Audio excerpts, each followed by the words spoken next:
Today we celebrate Reformation Sunday, a day on which we remember Martin Luther, a teacher of theology at the University of Wittenberg in Germany, who devoted his life and his ministry to reforming the Christian church. And the brilliance of Luther was that he taught complicated theology and yet made it practical and useful for the people. So today, on this celebration of the Reformation, we'll take the opportunity to look carefully at one of the fundamentals of Luther's small catechism, and indeed one of the fundamentals of the Christian faith, the Ten Commandments. The Ten Commandments are foundational for our relationship with God and with one another, and really quite pivotal in our understanding of how God interacts with us. If we see the Ten Commandments as 10 rules which we must keep, then we miss the point of God's word to us. But that is exactly how Luther saw them in his youth. That is exactly how most people of Luther's day understood the commandments. In those days, people were certain that if they broke a commandment, they would be punished. And they would be punished for years, sometimes millions of years, in a place they called purgatory, and where they would be poked with hot sticks by little demons. Sadly, today, I'm afraid the situation is not much better.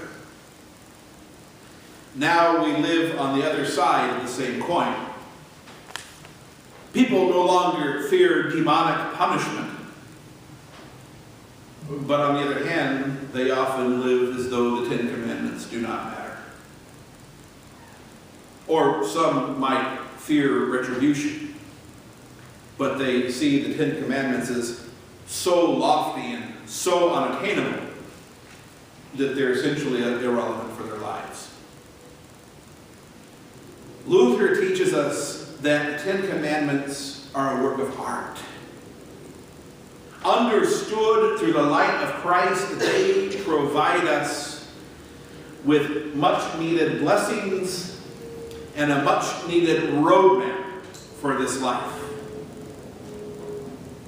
If you haven't noticed, this life is difficult.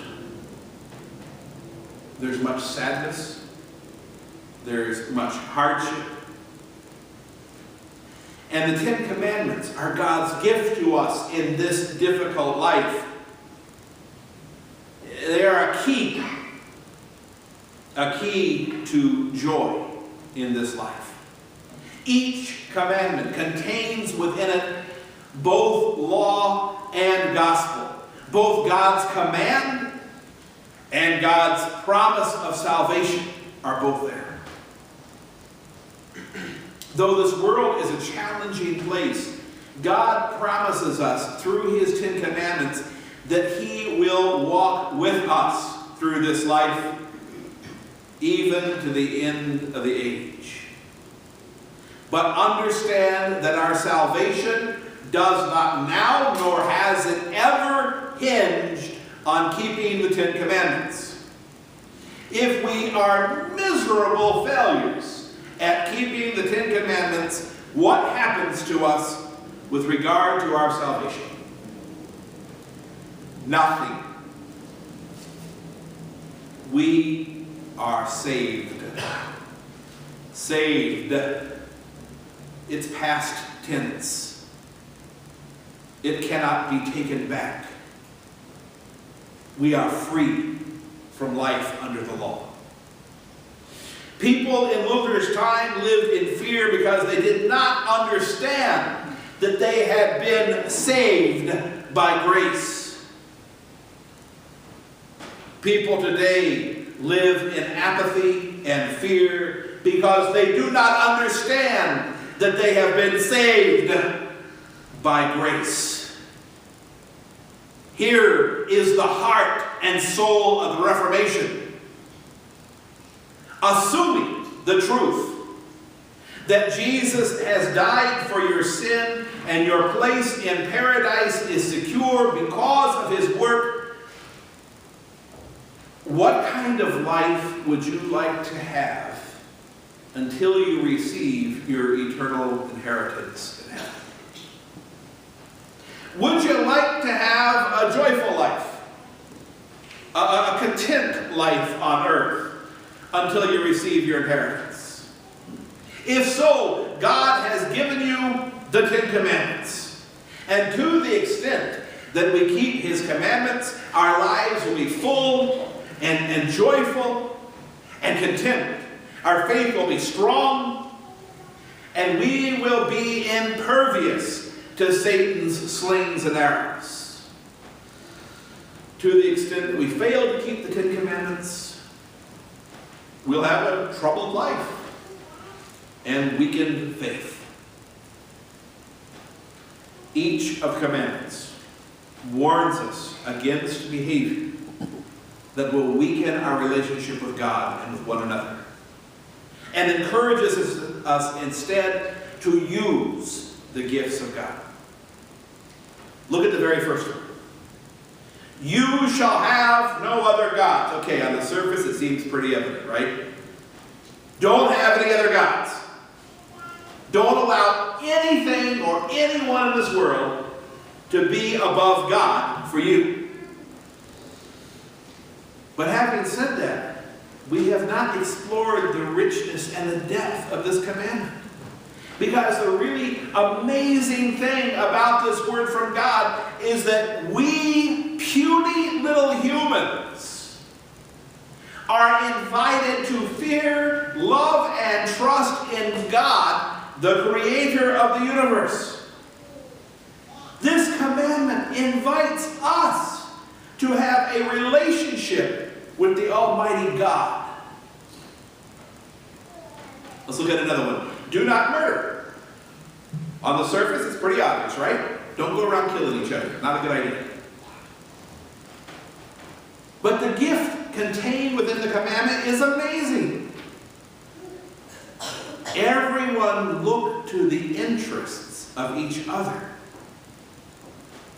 Think of how blessed our lives would be if we took this commandment to heart. No one would have any need. No one would have any want, because we would be so consumed with caring for and helping one another. Don't commit adultery. Again, on the surface it seems pretty obvious. Don't break your marriage vows. But look deeper into that commandment. And remember that Christ refers to himself as the groom and refers to us as his bride. That is a promise of a loving and fulfilled life where we are a completely committed bride to a completely committed groom. A groom who will put us above everything in his life. And we try to mirror that kind of commitment in our own marriages, and we fail again and again and again. But this commandment reminds us that the love and the devotion of our groom to us is unwavering and eternal. And only because of his commitment to us do we have any chance of keeping our lives free from sin. Each commandment is like that. They each have law. That which we should or should not do. It's pretty evident, pretty easy to see. But Luther's genius is that he sees in each commandment the gospel as well. And if you don't have a small catechism at home, get one. I have one. You can get one from me. It is rich and beautiful and full of Luther's genius.